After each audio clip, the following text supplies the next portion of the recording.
Hi guys, welcome to my first vlog. तो आज के व्लॉग में हम लोग जाने वाले हैं स्टूडेंट बार पे। तो देखते हैं अब क्या होता है। मौसम भी बहुत ख़राब चल रहा है, आप देख सकते हैं। ख़राब तो नहीं, इसको तो अच्छा मौसम कहेंगे। तभी हम जाने वाले स्टूडेंट बार पे। हमें कोई अंदाज़ा नहीं है कि हमने क्या खाना, क्या पीने, क्या लेने।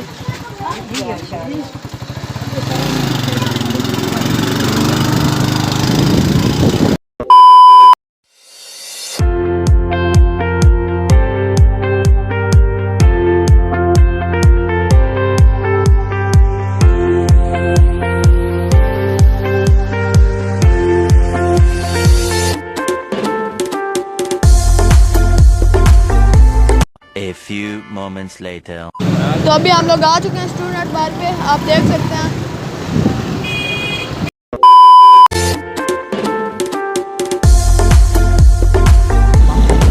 तो गाइस, अभी हमने आंखें बंद की हुई हैं और हम बिल्कुल स्लो स्लो चल रहे हैं। अभी हम आए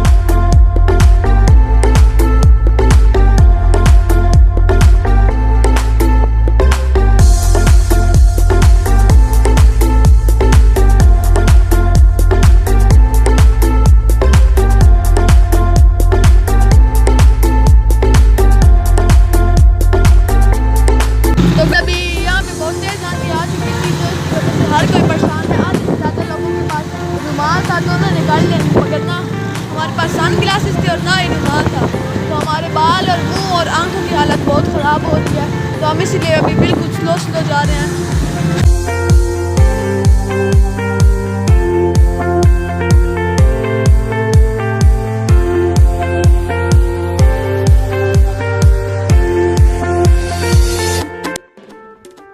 अभी हम लोग घर आ चुके हैं। हम गए तो स्टूडेंट बार पे थे, मगर तेज़ हवा की वजह से स्टूडेंट बार बंद हो गया था। तो हम वेदर को एंजॉय करके अब वापस घर आ चुके हैं। तो आज के व्लॉग यहीं पे ख़त्म होता है। अगर आपको ये व्लॉग अच्छा लगा तो वीडियो को लाइक करें, चैनल को सब्सक्राइब करें और बेल आइकन पर ज़रूर क्लिक करें। Thanks for watching.